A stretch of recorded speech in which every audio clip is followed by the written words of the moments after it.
바울 사도가 복음을 전하다가 감옥에 몇 번 갇힌지 혹시 아십니까? 성경의 기록만을 가지고 따지면 3번 그렇게 됩니다. 사도행전 28장에 보면 바울 사도가 이제 로마로 가지 않습니까? 로마에 가서 어디에 머무냐면 자기 셋집이라고 하는데 사실 그게 이제 가택연금 같은 개념이에요. 그래서 바울을 지키는 로마 군사 한 명만 있고 바울에게는 꽤 많은 자유가 주어집니다. 원하는 사람들을 다 집으로 초대해서 만날 수가 있었습니다.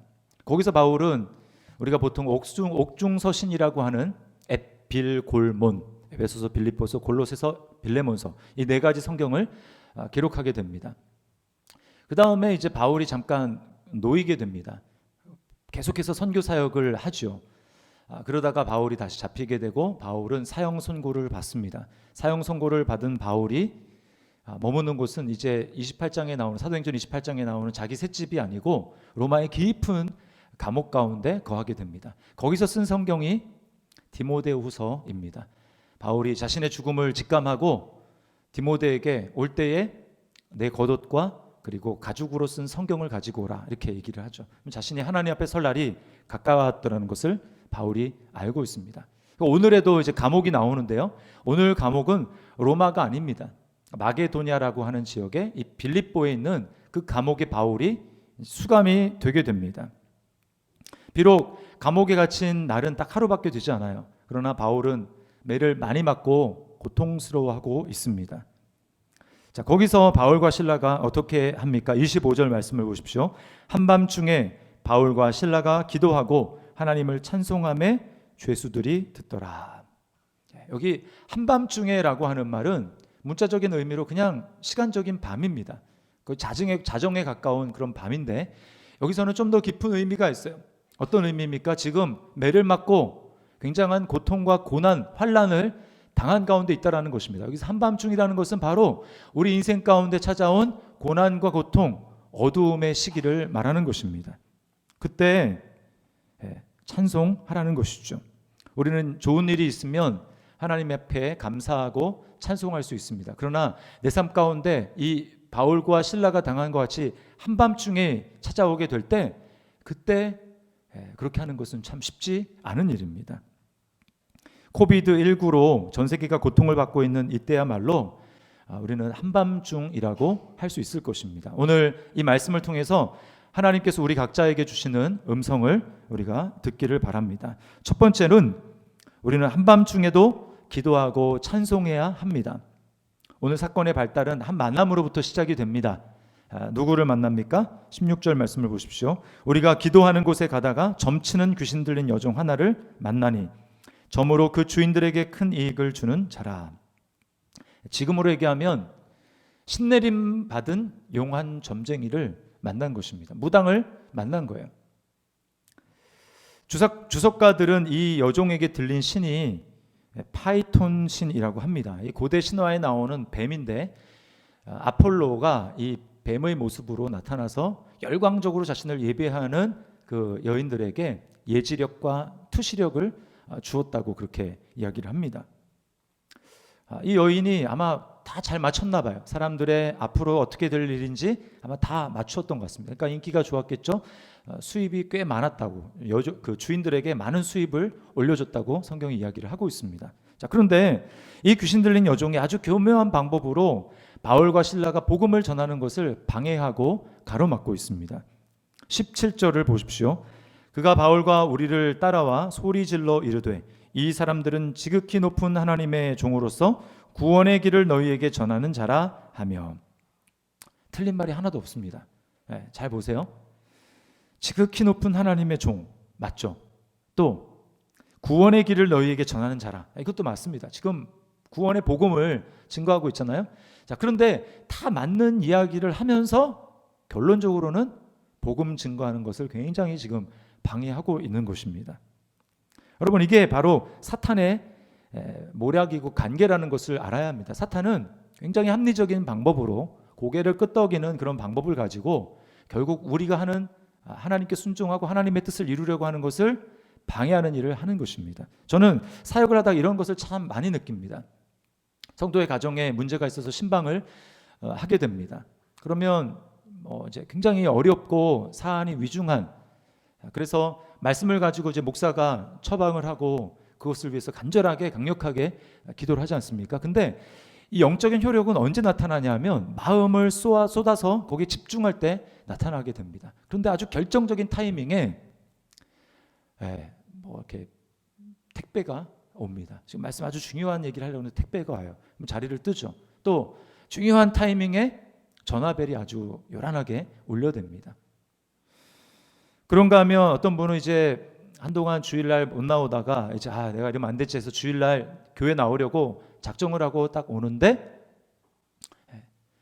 그때 따라 이제 배우자가 속 끓는 이야기를 하는 것입니다. 열받죠.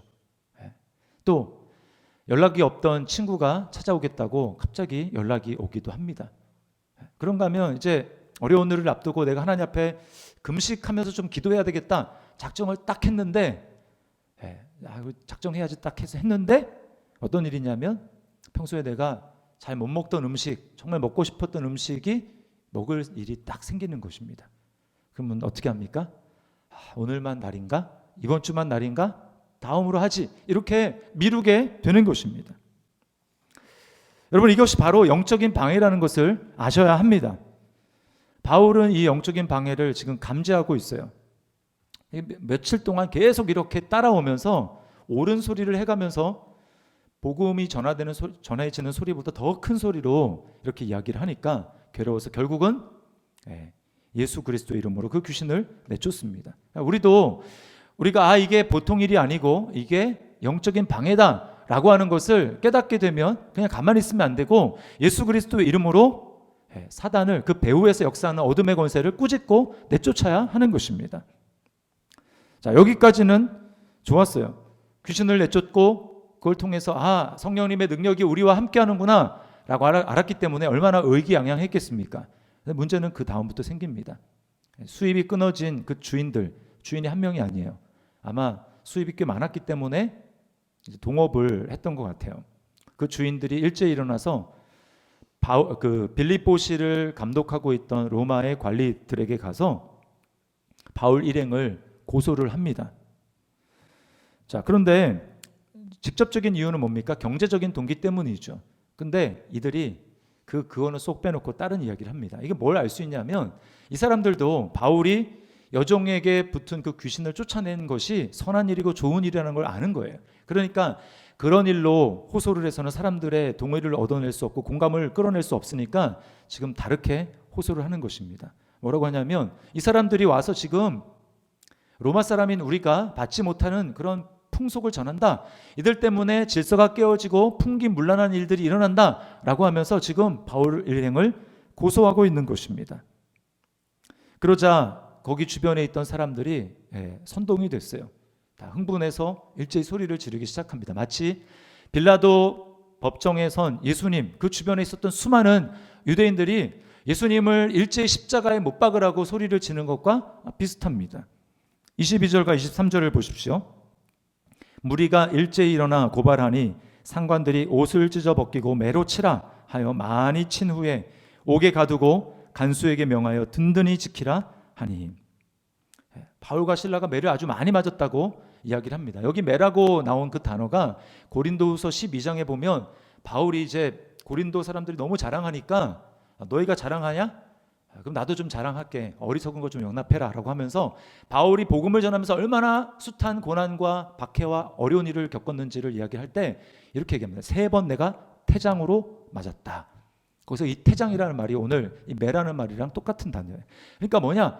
바울이 지금 이 태장은 막대기 끝에 가죽으로 된 여러 이제 가닥에 끈이 있는 것입니다. 채찍이에요, 채찍.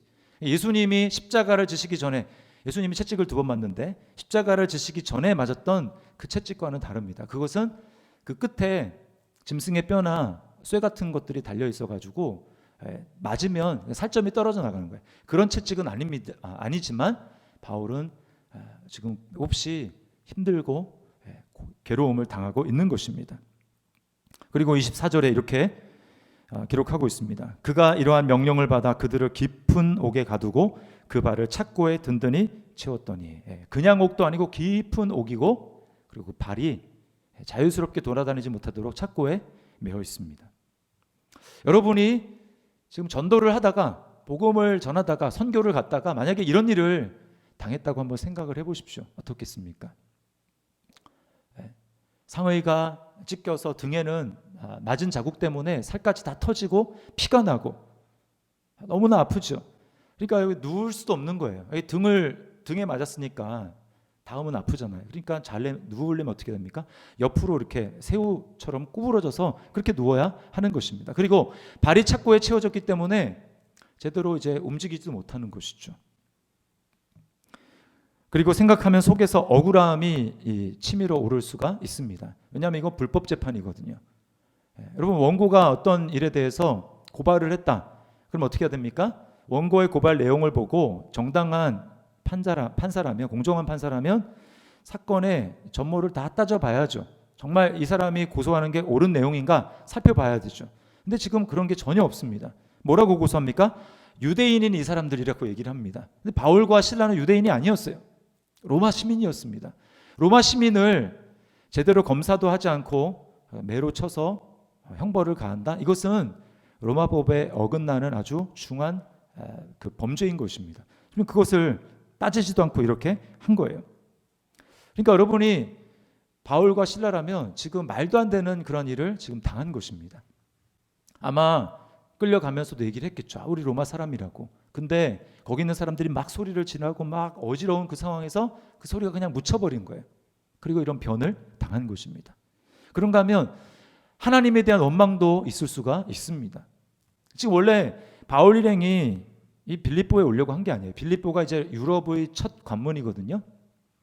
바울은 유럽의 선교를 전혀 꿈꾸지 않았습니다. 그냥 소아시아인 거기서 복음을 열심히 전하기를 원했어요. 근데 하나님이 막으셨거든요. 성령님이 더 이상 거기서 복음을 전하지 못하도록 가는 곳마다 계속 막았습니다. 그리고는 이윽고 환상을 보여주시죠. 그 환상을 따라서 이게 성령님이 우리로 하여금 다른 길로 인도해 주시는구나. 그 환상을 따라서 이게 성령님의 인도하심인 줄 믿고 그래서 해협을 건너서 지금 유럽으로 온 거거든요. 그런데 지금 이런 일을 당한 것입니다. 아니, 하나님 우리를 인도하셨으면 책임주셔야지. 이게 무엇입니까? 왜 이런 일을 우리가 당해야 됩니까? 라고 이야기할 만한 하지 않습니까? 그게 우리 속에서 일어나는 자연스러운 생각이에요. 그런데 오늘 바울과 실라는 전혀 다른 반응을 보이고 있습니다. 25절 우리 다시 한번 읽어보겠습니다. 시작.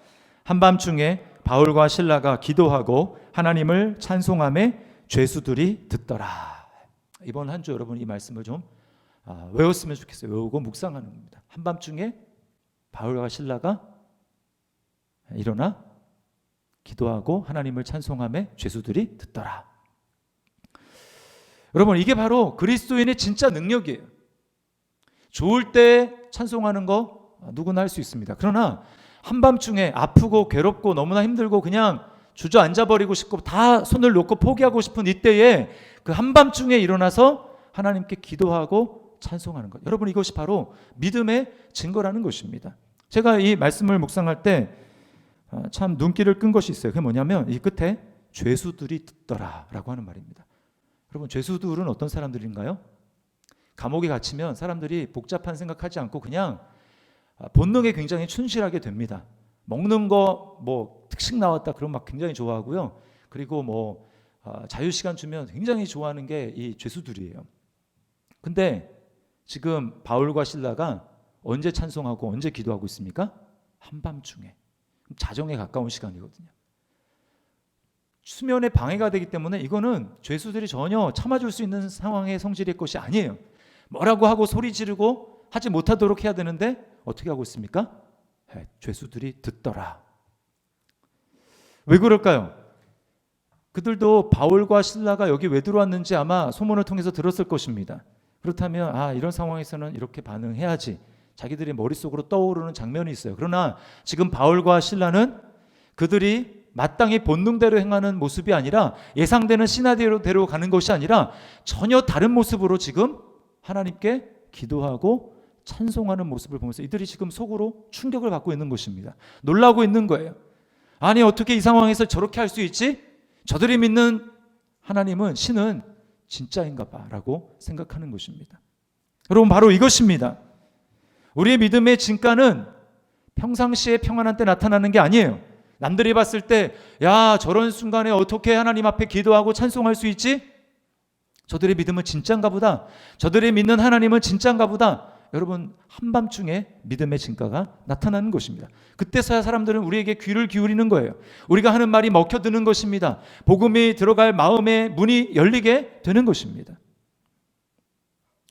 주 예수를 믿으라. 그리하면 너와 내 집이 구원을 얻으리라. 이게 이제 간수가 나중에 듣고 복음을 받아들이지 않습니까? 간수도 그걸 들은 거죠. 바울이 찬송하고 하는 것을 들은 것입니다. 여기에는 간수만 이제 믿은 걸로 나오지만 저는 지면상 다 기록은 하지 않았다고 생각을 해요. 분명히 이 죄수들도 듣고 간수도 들었는데 간수가 믿은 이 예수 그리스도가 아마 그 안에 간수를 통해서 전파되었을 것입니다. 그 안에 죄수들 중에서 예수님을 믿는 사람들이 아마 많이 생겼을 거예요. 이것이 바로 한밤중의 기도와 찬송의 능력이라고 하는 것입니다. 자, 그럼 두 번째 우리가 살펴볼 것은 우리가 다 알아요. 아, 그래. 어려울 때도 고난이고 환난의 때도 우리가 기도하고 하나님을 찬송해야지. 머릿속으로는 압니다. 그러나 안 될 때가 참 많이 있다라는 거예요. 왜 안 되는가? 오늘 그 이유를 여종의 주인들에게서 찾을 수가 있습니다. 19절 말씀을 보세요. 여종의 주인들은 자기 수익의 소망이 끊어진 것을 보고 바울과 실라를 붙잡아 장토로 관리들에게 끌어갔다가. 여러분, 이들은 지금 어디에 소망을 두고 있습니까? 네, 수익의 소망, 즉 돈의 소망을 두고 있습니다. 돈에. 이 장면을 한번 잘 여러분이 생각을 해보십시오. 내가 뭐 몇 년이 됐을지 모르죠. 그 여종을 데리고 있었던 때가. 근데 그렇게 강력한 귀신을 든 이 여종에게 귀신이 나갔습니다. 저 사람들이 그 귀신을 쫓아냈어요. 그럼 여러분 어떤 생각을 해야 정상입니까? 아니, 어떻게 이런 일이 일어났지? 어떻게 이런 일이 일어날 수가 있는 것이지? 여기 생각이 미쳐야 되지 않습니까? 저들이 전하는 그 돈은 과연 무엇이지? 저들이 전파하는 신은 어떤 신이길래 이 강력한 귀신을 쫓아낼 수 있는 것이지? 이렇게 하면 놀라야 합니다. 그런데 지금 사건의 본질에는 이들이 무관심하고 이들은 오직 돈에만 관심이 있는 거예요. 아, 이 일로 내가 얼마를 잃게 될 것인가? 여기에만 사로잡혀 있는 것입니다. 제가 이 말씀을 보면서 떠올랐던 성경의 다른 사건인데 그건 뭐냐면 바로 이 거라사 지방에 사는 사람들이었어요. 거라사 지방에는 군대 귀신 들린 사람이 있었습니다. 거기 보면 이 군단이라고 돼요. 군대인데 사실은 군단입니다. 군단은 6천 명이죠. 로마의 그 병력입니다. 엄청나게 많은 그 귀신이 거기 들어가 있어요. 이 사람은 밤낮 집에도 안 있고 무덤 사이에 살면서 소리를 괴성을 지르면서 힘은 또 얼마나 센지 사람들이 그 사람들을 묶어놓아도 쇠사슬로 묶어놔도 그것들을 다 끊어버릴 수 있는 엄청난 힘을 가진 사람입니다. 만약 여러분 주변에 그런 사람이 살고 있다고 생각해 보십시오. 집값이 떨어질 것입니다. 사람들은 그곳의 근처도 가지 않을 것입니다. 그렇게 그 마을의 걱정거리인 이 군대 귀신 들린 사람을 예수님이 쫓아내줬어요. 그럼 어떻게 해야 정상입니까? 주님 앞에 무릎을 꿇고 어떻게 이런 놀라운 일을 하셨는지 우리가 당신이 누구인지 알고 싶다. 우리가 당신을 믿고 싶다. 이렇게 하면서 예수님 앞에 엎드리고 찬송해야 되는 게 정상 아닙니까? 근데 이들이 거부합니다. 예수님을 그냥 다 한 명도 예외 없이 예수님 앞에 나가서 제발 우리 마을에서 떠나주십시오. 요청을 하는 거예요. 이유가 뭡니까? 돼지떼 때문에. 돈입니다. 돈. 이분이 있다면 우리는 더 많은 재정적인 손실을 앞으로도 겪을지 몰라 라고 하는 이 마음으로 예수님을 떠나달라고 한 거예요. 강력한 귀신을 쫓아내온 능력을 가주신 예수님이 그들의 앞길도 책임져 주시고 그들의 필요를 공급해 주실 수 있다는 생각을 하지 못한 것입니다. 왜요? 돈에 사로잡혀 있으니까 그런 거예요. 여러분, 우리가 돈에 마음을 온통 빼앗겨 있으면, 재물에 우리의 마음이 빼앗겨 있으면 천국이 우리 눈앞에 와 있어도 우리는 그것을 보지 못합니다. 구원자가 우리 눈앞에 와서 손을 내밀고 있는데도 우리는 그것을 보지 못하고 배척하는 거예요. 오늘 여종의 주인들은 간수처럼 물었어야 합니다. 선한 선생님들, 어찌하여 우리가 구원을 얻을 수 있겠습니까? 이렇게 물었어야 합니다. 그러나 그들은 묻지 않습니다. 돈에 사로잡혀 있기 때문이죠. 이 세상의 것에 마음이 완전히 빼앗겨 있으면 하나님의 나라는 점점 멀어지게 되는 것입니다. 희미하게 되는 것입니다. 우리 눈 시야에서 사라지게 되어 있는 거예요. 제가 얼마 전에 최근에 한 성도님과 이제 신방하면서 통화를 이제 하게 됐습니다. 요즘에 코로나19 때문에 다 경제가 쉽지 않잖아요. 그래서 가정 경제 좀 보탬이 될까 해서 이분이 주식을 이제 했다라는 거예요. 주식을 시작했습니다. 큰 돈은 아니었대요. 근데 주식에 이제 돈을 투자하면서 마음속에 예전에 경험해 보지 못한 아주 중요한 변화가 일어난 걸 느꼈다라는 것입니다. 계속 거기에 마음이 쓰는 거예요. 계속 어떻게 올랐나 떨어졌나 이거를 하루에도 아주 몇 번이나 들어가지고 계속 거기를 신경을 쓰는 것입니다. 그러면서 뭐라고 얘기냐면 자기가 그렇게 하다 보니까 이 마음이 가출을 하더라 이렇게 얘기를 한 마음이 가출을 한대요. 그러면서 느끼는 게 하나님에 대한 열정이 식어지는 것을 자기가 느꼈다라는 것입니다. 그러면서 어떻게 예전에는 그렇게 열정이 있어서 새벽 기도를 가기를 사모하고 예배 자리 그렇게 나갔는지 모르겠다고 이야기를 하는 거예요. 여러분 오해하지 마십시오. 제가 주식이 나쁘다 하지 말라 이렇게 얘기를 하는 게 아닙니다. 할 수 있죠. 필요하면 할 수 있습니다. 그러나 중요한 건 무엇입니까? 거기에 마음이 빼앗기면 안 된다는 거예요. 돈이 우리에게 절대 안전지대가 되어주지 못합니다. 돈을 가지고 그걸로 내 주변에 울타리를 쌓고 성벽을 쌓고 그렇게 많이 쌓으면 그 돈이 나를 안전하게 지켜줍니까? 절대 그렇지 못합니다. 돈은 절대 우리에게 내가 필요한 때 정말 나에게 필요한 것을 주지 못해요. 진정한 만족을 주지 못하고 진정한 안전이 되어주지 못합니다. 요즘같이 스트레스 많이 받고 불안정한 시대에 살아가는 분들 중에 남자분들 중에 특히 많은 것 같아요. 복잡한 도시를 떠나서 내가 좀 귀농을 좀 하면 좋겠다. 또 이민을 꿈꾸는 분도 있습니다. 그러면 불안한 환경에서 좀 벗어나고 스트레스가 덜 받을 것 같다라는 거죠. 여러분 환경을 바꿔주는 게 도움이 조금 될 수는 있어요. 그러나 그것이 우리에게 근본적인 해결책이 되지 못한다라는 것입니다. 이러한 것들을 의지하면 의지할수록 우리 마음 가운데는 허탈감과 그것을 의지했을 때 그것이 주는 배신감이 더 커지게 우리 마음 가운데 남아있을 뿐이라는 것입니다. 여러분 지금 무엇에 소망을 두고 있습니까? 여러분의 마음은 지금 어디에 빼앗겨 있습니까? 오늘 세 번째 우리가 살펴봐야 될 것은 우리가 어떻게 하면 한밤중에라도 우리가 기도하고 하나님께 찬양할 수 있을까라고 하는 것입니다. 그것은 우리를 배신하지 않는 참된 소망, 없어져도 없어지지 않는 참된 보화를 우리가 붙드는 것입니다. 우리가 돈이 떨어질 때, 인기가 떨어질 때, 더 이상 내가 영향력이 없을 때 세상은 어떻게 합니까? 우리를 잊고 더 이상 주목하지 않고 기억하지 않습니다. 그러나 우리가 인생의 가장 밑바닥에 떨어져서 한숨 짓고 눈물 짓고 그리고 고통스러워하고 있을 때, 탄식하고 있을 때 그때에도 하나님은 우리를 버리지 않고 떠나지 않으십니다. 성경에는 이 이야기로 가득 차 있어요. 전체가 이 이야기라고 해도 과언이 아닙니다. 요셉을 보십시오. 형들에게 배신받아 애굽으로 팔려갑니다. 그때도 하나님은 요셉을 떠나지 않으셨어요. 또 억울한 누명을 쓰고 감옥에 들어갑니다. 그래도 하나님은 요셉을 버리지 않으셨습니다. 함께 하십니다. 다니엘을 보십시오. 정적들에 의해서 억울하게 사자굴에 들어가지만 하나님께서는 다니엘에게 그 사자굴 속에서도 함께 하십니다. 사자의 입을 봉하시죠. 안전하게 지켜주십니다. 다니엘의 세 친구 사드락, 메삭, 아벳느고는 어떻습니까? 풀무불 속에 들어갑니다.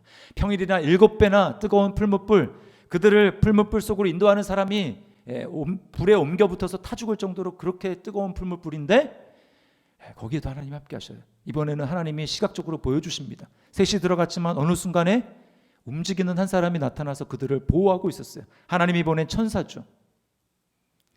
하나님은 성경을 통해서 끊임없이 우리에게 말씀합니다. 너희가 어떠한 상황에 처한다 할지라도 내가 너희를 버리지 않을 것이며 너희와 함께한다. 그러나 사람들이 그걸 실감하지 못해요. 어떻게 우리가 하나님을 믿을 수 있습니까?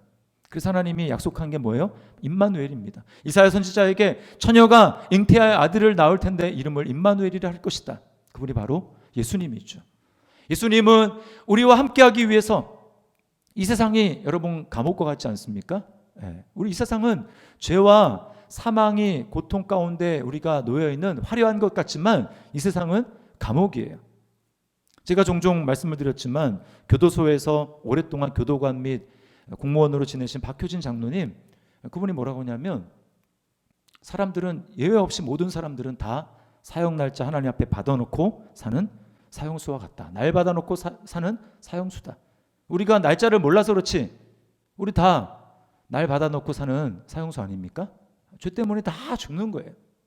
아무리 멋지고 되게 자유가 있는 것 같지만 여러분 딱 영적인 시각으로 영원한 시각으로 바라봤을 때 우리가 다 이 죄 가운데 죽음 가운데 매여 있는 사형수라는 것입니다. 하나님이 이 문제를 해결하기 위해서 예수님을 이 땅 가운데 보내신 거예요.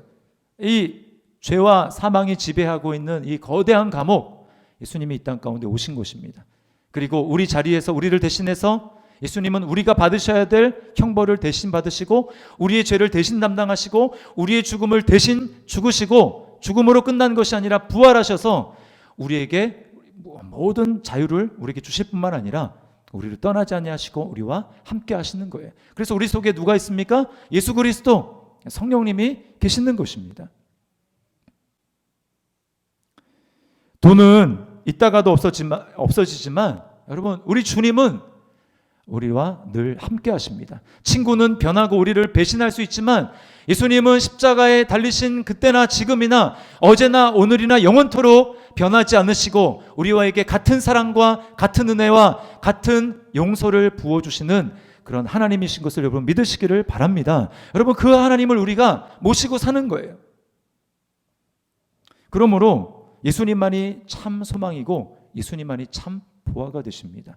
우리의 가치는 내가 얼마나 많이 모았는가, 얼마나 많이 세상의 것들을 내가 가지고 있는가 여기에 의해서 결정이 되는 것이 아니라 예수님이 나에게 얼마나 충만하게 계시는가, 우리의 가치는 거기로 결정이 되는 것입니다.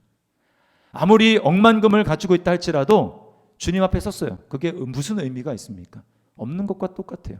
반면에 내가 가진 것이 아무것도 없습니다. 이룬 것이 아무것도 없습니다.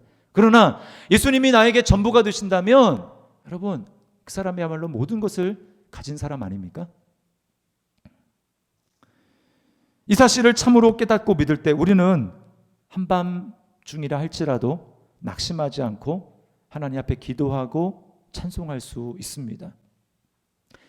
그 찬송가, 복음성가 중에 이런 가사가 되어 있는 복음성가가 있어요. 나는 없어도 당신이 곁에 계시면 나는 언제나 있습니다. 나는 있어도 당신이 곁에 없으면 나는 언제나 없습니다. 당신이 있음으로 나도 있고 당신의 노래가 머물므로 나는 부를 수 있어요. 믿음의 성장, 신앙의 성장이라는 게 여러분 무엇일까요? 다른 게 아닙니다. 처음에는 그냥 천국에 들어가는 줄만 알았어요. 그냥 그것이 감사했습니다. 그러나 시간이 지날수록 내가 아는 그 예수님, 내가 아는 그 예수님이 점점 새롭게 보이는 거예요. 점점 큰 분으로 보이는 것입니다. 이전에는 예수님은 그냥 이 정도 크기로 보였다면 이제 예수님이 이만한 크기로 보이는 거예요. 그리고 또 지나서는 이만한 크기로 보이는 것입니다. 더 나아가서는 이 세상보다 더 큰 분으로 예수님이 보이는 거예요. 여러분 그게 바로 믿음의 성장입니다.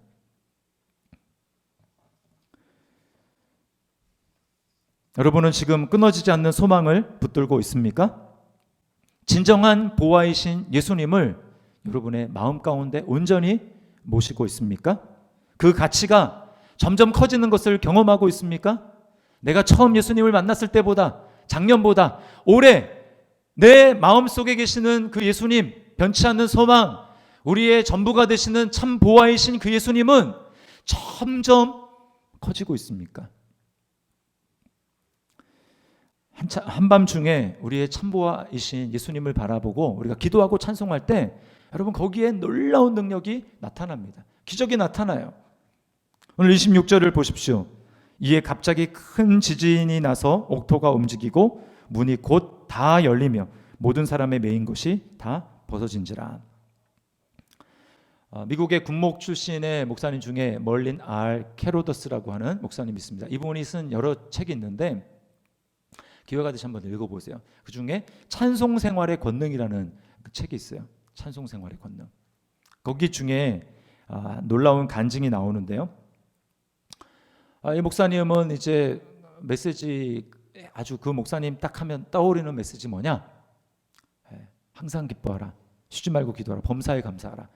어떤 정말 절박한 절망적인 상황에서도 찬송하고 감사하십시오. 이게 이제 그 목사님의 메시지의 주된 내용이에요. 가는 곳마다 그 간증들로 사람들에게 도전합니다. 이분이 이제 설교를 했는데 그 참여했던 부부 중에 목사님의 이제 말씀을 듣고 말씀 내용은 수긍이 되지만 마음은 참 불편했어요. 왜냐하면 딸이 이제 몇 개월 전에 정신병 판정을 받고 이제 정신병원에 입원했는데 차도가 하나도 거의 없는 거예요. 주변에 아는 사람들에게 지인들에게 기도 부탁을 하고 또 기도 모임에 와서 기도도 하고 정말 하나님 앞에 간절히 기도해서 부르짖어 보지만 차도가 없는 것입니다. 집으로 이제 돌아와서 아내와 이런저런 이야기를 나누다가 아니 어떻게 정신병 걸린 내 딸의 상황을 두고 하나님 앞에 이걸 찬송하고 감사할 수 있지? 그게 마치 하나님을 모독하는 것 같았어요. 하나님이 마치 이 모든 상황을 허락하시고 그래서 이 상황에 대해서 하나님 앞에 찬송하고 감사하는 것은 이건 하나님을 모독하는 건 아닌가? 이런 생각이 들었습니다. 그렇지만 다른 방법도 없었기 때문에 의지할 것은 그 말씀대로 순종하는 것밖에 없었어요. 그래서 목사님 말씀대로 순종하자고 하고 남편이 하나님 앞에 대표로 기도하는 것입니다. 이렇게 기도했어요. 주님이 우리를 사랑하고 우리 딸을 우리보다 더 사랑하고 계심을 믿습니다. 또한 우리 딸을 위해 가장 멋진 삶을 예비하신 줄 믿습니다. 그러므로 딸의 병에 대해 주님께 감사드립니다. 도저히 손을 쓰지 못하는 의사에 대해서도 주님께 감사드립니다. 우리를 향한 사랑과 지혜로 인해 주님을 찬양합니다. 그날 이 기도를 계속하고 오래 이제 기도가 지속될수록 마음 가운데 점점 하나님이 주시는 확신이 드는 것입니다. 하나님이 이 상황을 절대적으로 붙들고 계시고 하나님이 지금 일하고 계신다라는 그런 마음에 확신이 들었어요. 이제 다음 날 정신병원 의사로부터 전화를 받았습니다. 지금 딸의 상황이 놀랍게 이전과 비교할 수 없는 놀랍게 지금 급호전이 됐으니까 한번 와보라고. 그렇게 해서 병원에 갔고 2주가 되지 않아서 딸이 퇴원을 하게 되었습니다. 한 1년여쯤 지났을까요? 이 목사님이 이제 다른 곳에서 집회를 했는데 집회가 끝난 다음에 한 청년이 찾아왔어요. 그러면서 하는 얘기가 자기가 바로 목사님이 1년 전에 설교를 해주시고 그 말씀대로 순종해서 정신병원에서 퇴원한 그 여자의 오빠라고 그렇게 얘기를 하는 것입니다. 그러면서 전해주는 소식이 지금 너무 잘 지내고 있다라는 것입니다. 결혼도 했고 또 지금 임신해서 얼마 있으면 이제 아이를 출산할 예정이라고. 그러면서 아주 행복하게 결혼 생활을 하고 있다라고 이야기를 해준 것입니다. 여러분, 이게 바로 옥문이 열린 것이죠. 지진이 일어나고 거기 하나님의 놀라운 임재와 기적 역사가 일어난 것입니다. 하나님을 참 소망으로 또 참 보화로 여기면서 그 주님이 한밤중에도 나를 버리지 아니하시고 나와 함께 하시고 그것을 믿음으로 하나님 앞에 한밤중에 기도하고 찬송하면 여러분 놀라운 기적이 일어나는 것입니다. 여러분 한밤중에 지금 처해 있습니까?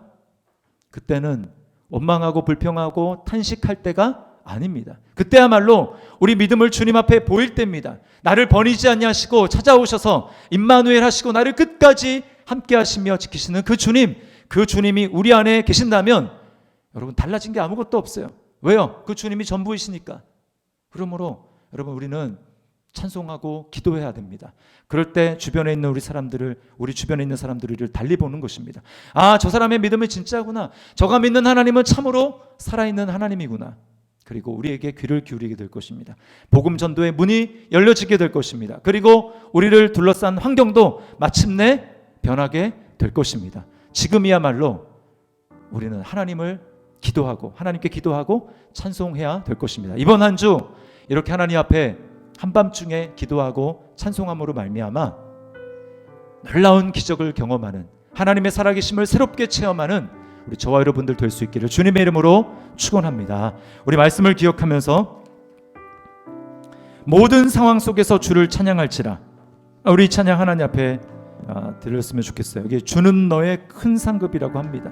주님이 우리의 참된 보호하고 참된 소망이세요. 그렇다면 환경이 달라져도 사실 달라지는 것은 없는 것입니다.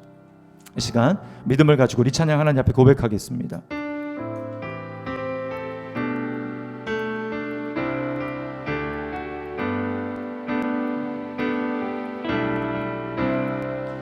모든 상황 속에서 주를 찬양할지라, 주는 너의 큰 상급,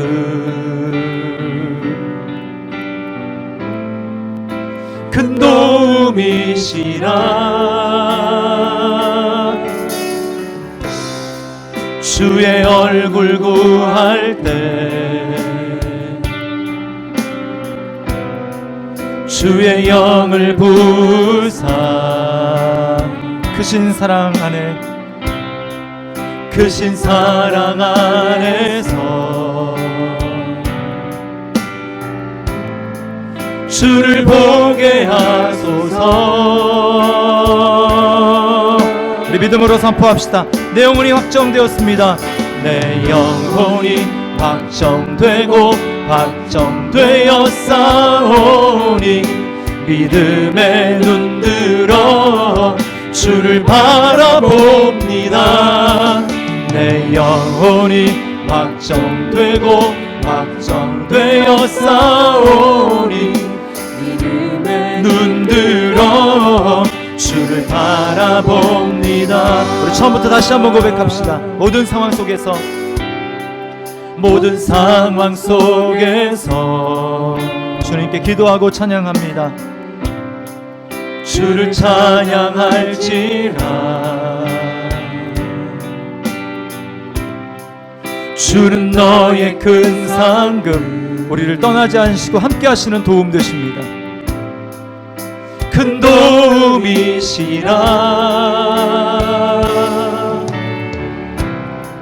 주의 얼굴 구할 때 주의 영을 부사, 크신 사랑 안에서 주를 보게 하소서.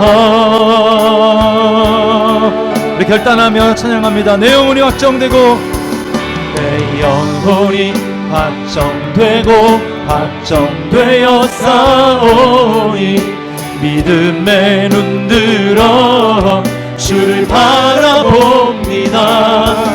내 영혼이 확정되고 확정되었사오니 믿음에 눈들어 주를 바라보, 주를 찬양할 때 주의 나라 임하십니다. 주를 찬양할 때 주의 나라 임했네. 주의 영원한 나라 보게 하소서. 내 영혼이 확정되고, 내 영혼이 확정되고 확정되었사오니 믿음에 눈들어 주를 바라봅니다. 내 영혼이 확정되고 확정되었사오니 믿음에 눈들어 주를 바라보. 할렐루야 찬양합니다. 할렐루야 찬양하세. 내 모든 죄 사함받고 주 예수와 동행하니 그 어디나 하늘. 우리 1절 합니다. 내 영혼이 은총 입어, 내 영혼이 은총이와 중한 죄지 벗고 감옥과 같은 이 세상도 천국됩니다. 분만을 이 세상도 천국으로 아멘. 할렐루야 할렐루야 찬양하세. 내 모든 죄 사함받고 주 예수와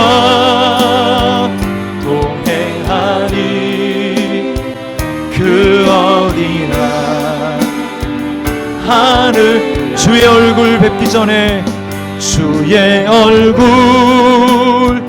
뵙기 전에 멀리 뵈던 하늘나 내 맘속에 이루어졌습니다. 내 맘속에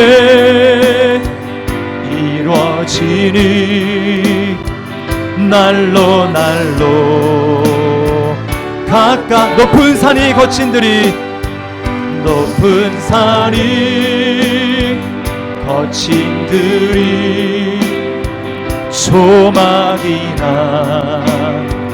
궁궐이나 내 주 예수 모신 곳이 내 주 예수 모신 곳이 그 어디나 하늘. 우리도 두 손 들고 찬양합시다. 할렐루야 할렐루야 찬양하세. 내 모든 죄 사함받고 주 예수와 동행하니 그 어디나 할렐루야 할렐루야 찬양하세. 내 모든 죄 사함받고 주 예수와 동행하니 그 어디나 하늘나라